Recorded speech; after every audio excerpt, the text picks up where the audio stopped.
abducting them and killing them will solve any problem, it will make it worse. And of course, he couldn't take it. You remember after the 25th June protests 2024, when the young kids stormed Parliament, and he issued a press conference at 9. He called them all manner of names. Yeah. He said they are treasoners, they are criminals, they'll be hunted down up and down. The following day, against all known protocols, at the risk of looking insubordinating, yes, I called a press conference and said, I don't agree with the president. These are not criminals, these are our sons and daughters. And I think they have a point they need to be listened to. By that time, our relationship had deteriorated. Why didn't you resign? Why should I? He had not given me the job. I was given by the people of Kenya. You see, if I was a vice president who is appointed and you disagree with your boss. If he's messing the job. No. But he's the one. He did not give me the job. I was given the job by the people of Kenya. Okay. The people of Kenya didn't have a problem with me. They wanted somebody who can speak for them. And I think the framers of the 2010 Constitution were right. Mm-hmm. You needed a deputy president who is elected, who can offer some oversight within government. And protected by the law. And protected by the law. And he could not take advice. How long do you think it would have taken to sack you if it had been under the old constitution? No, he would have sacked me from the first day. He did just helping him to win? He was just using me to win. He's a user. You would not have finished a year? No, I don't think so. He had a problem with me from day one. Because one, he hates the truth. Yes. Number two, he doesn't want anybody around him who has an opinion. He doesn't want anybody around him who thinks.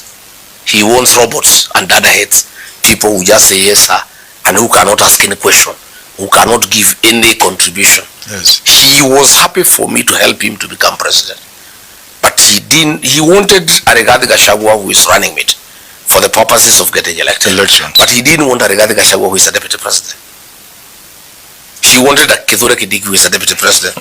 Rigathi Gachagua who is running mate. You remember, yes, Kithure Kindiki wanted to be running mate. Yes, and he said no. Yes. He knew the guy could not deliver the votes. Yes. So he needed a Rigathi Gachagua. But then when he will want then he decided let me have what I wanted from day one. A deputy president. A Kithure Kindiki who is a deputy president. Yes. A guy who would never say no. A guy who will say yes sir. A guy who will not question anything. Yes. A guy who is not people oriented. A guy who doesn't care for the people of Kenya. He's just looking after his own job and his own stomach and pleasing his boss. I was made from very different metal. And looking in hindsight, I don't think I should have really taken that job as a running mate. Well, looking back, I think I didn't understand this guy well. I only understood him when he got power. I think he was too good an actor before he got power. He was a very good pretender. Do you think Nani is surviving? Who? Before we come around to finishing this issue, people are really asking me to ask you. Who? Kindiki, will he survive? He'll survive, but he'll be a very unhappy man because Ruto is through with him. A running will he be kept to 2027? He cannot impeach him because it will resonate very badly with him. He will look to be a very terrible person. Not impeaching, I'm saying in terms of will he be his running mate next year? I don't think so. A running mate, Professor. Yes. Let's be very practical about politics. Yes. You pick a running mate to help you mobilize votes. Now, and that's why he picked me. He needed a mountain vote. He needed a guy who is a serious mobilizer. And that was you. Who is believable, who can persuade people to vote in a certain direction. That's how he picked me. Kindiki. When I look at this mountain, yes, this mountain is through with William Ruto. Completely. He cannot get to... So are you saying even if he were to remove Kindiki as running mate for next session, whatever, next election, and he will antagonize the mountain to the point... No, the mountain is already antagonized. Whatever little he was going to get will disappear. The mountain is already antagonized. Are you telling me he cannot pick, say, Anwaiguru, the gender Let me tell you, Professor. Or pick, I've heard people like, you have mentioned people like GK. Let me tell you, Professor. MP Fondia, who look smart guys and persuade the people of the mountain. Let me tell you, it's called karaoke. I'm an expert in this mountain. So there's karaoke, there's Anwaiguru, there's Mwangi Kiwinjuri. Are you saying this book cannot help Let me tell you, Professor. Yes. I know this mountain.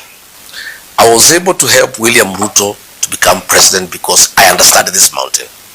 And I guided him and well, and he was listening.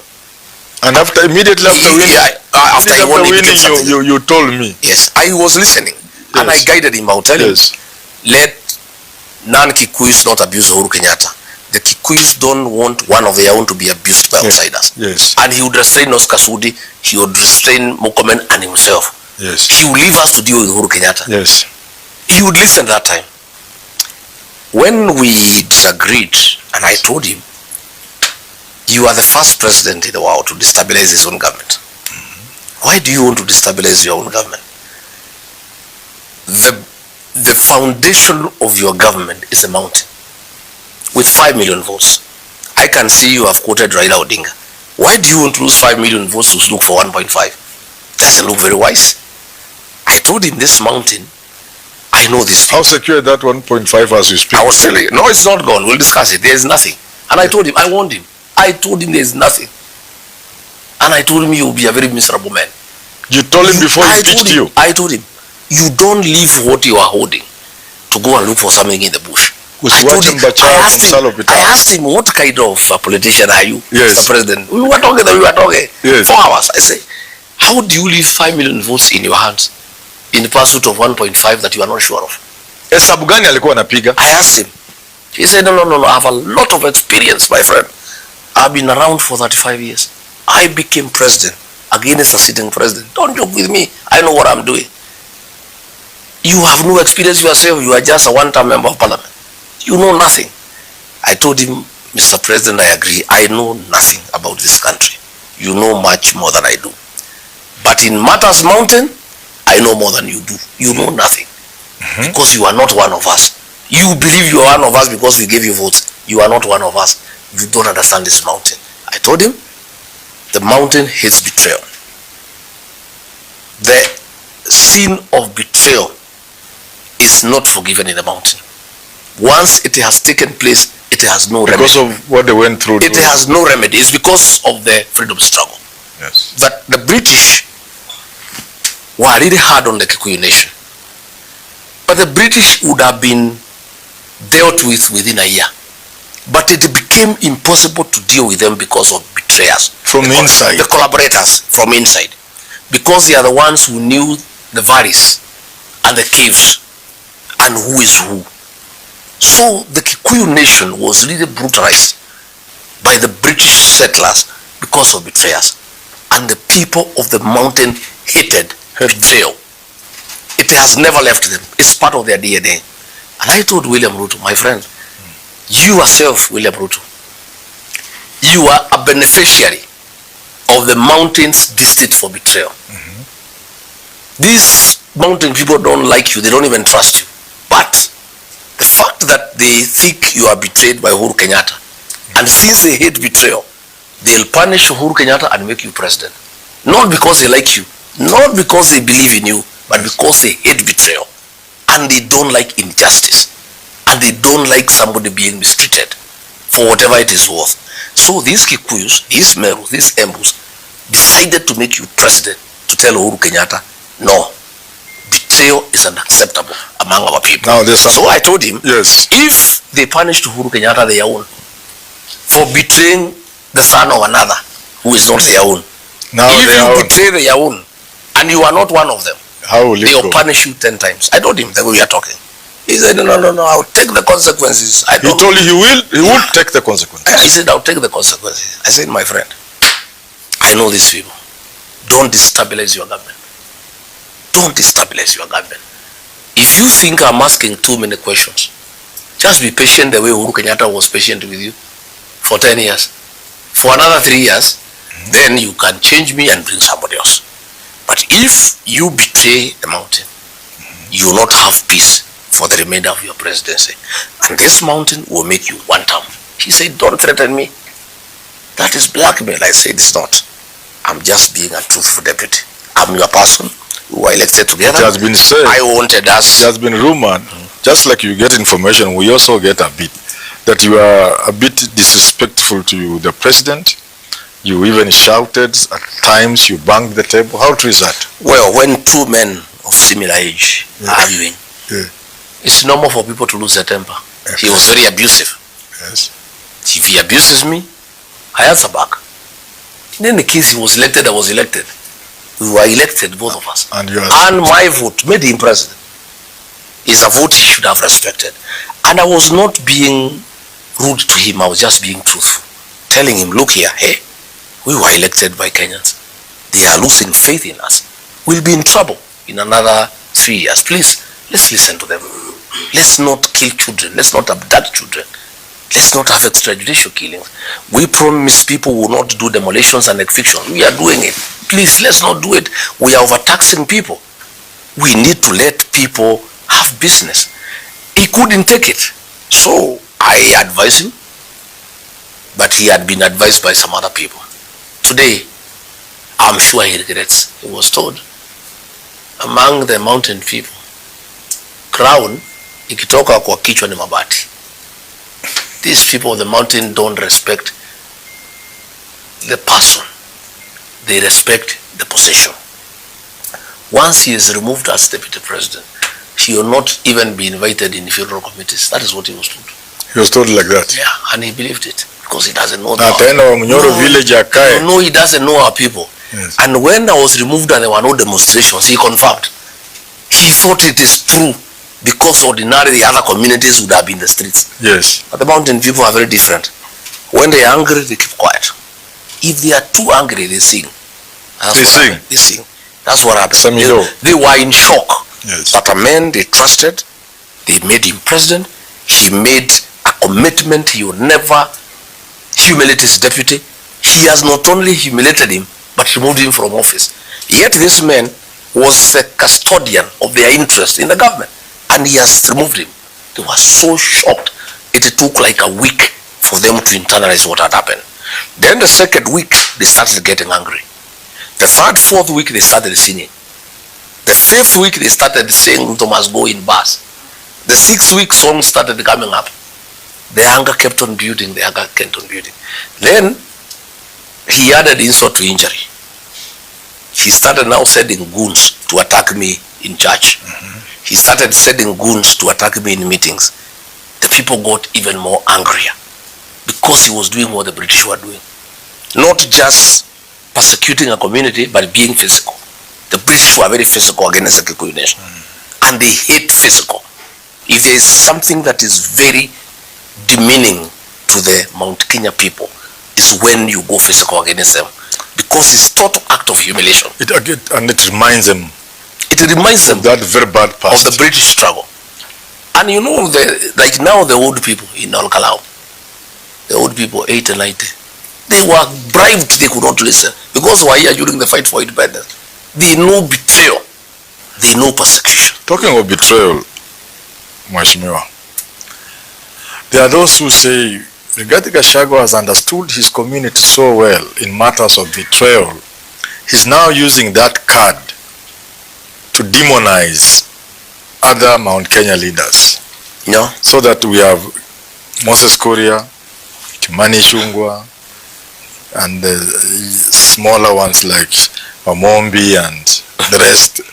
Let me tell you. Now you are using that card of betrayal. Not Professor. And you have tried to... I try to talk to those people. You are painting them as if they are devils. I try to talk to them as an elder. Yes. That you don't betray your people. They cannot take betrayal. Yes. During the colonial times, the collaborator was hated more than the British settler. That if a Mau Mau freedom fighter had one remaining bullet in his chamber, one, and he met a white soldier and a home guard, he would shoot the home guard. The Gati. Gati is home guard. Yes. It's Gati now in Kikuyu. Yes. You know, shoot the home guard. You shoot the home guard. The home guard was more hated because he was one of their own. Then why are you making leaders from your community who may not agree with you, why are you making them that hated? It's not me. It is them who have betrayed their people. When William Ruto abuses the community and says they are tribalists and traitors from the community are clapping, what do people feel? When Aden Duale says the Kikuyu nation are hyenas, and these people who are with Ruto say nothing, what do you think the community feels? I'm actually having a crisis myself. In fact, I've had 2 crises in matters politics since I went to politics. Yes. When I was being removed from office, William Ruto offered me all sorts of inducements to resign. And many of my friends and allies thought I should resign in honor, so that I get my dignity and my perks. And others thought I should allow them to impeach me. It was a very difficult decision for me. Yes. It was very agonizing. I'm having a similar problem. I want everybody from the community to come back home to the DCP. But the community is saying no. The community is saying no, we don't want traitors. Anybody who removed from office, we don't want. Anybody who passed Finance Bill 2024, we don't want. Anybody who has been organizing goons to attack churches and kill our people, we don't want. But people can change. I'm just saying I'm willing. Why don't you explain to them that I am just like soul became fall, human beings change? I am having a great problem. A great problem. I don't know what to do. I am of the opinion myself that we forgive them. Because at the end of it all, they are our children. You can't convince the people. And Ruto is a very deceptive character. And he can deceive anybody, because he deceived me also. He deceived our bishops.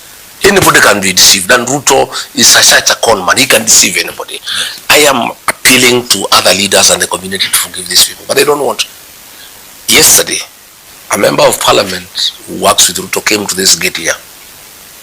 I was learning 40 minutes later that he was manhandled by the public and chased away. Oh? Completely.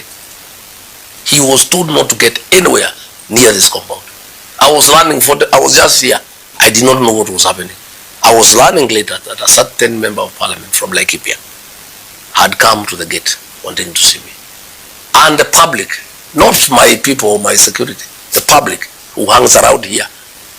And they have now they are all over looking for traitors. Yes. See, these traitors now, because things are very bad, after Kalau, want to come, and we don't want them.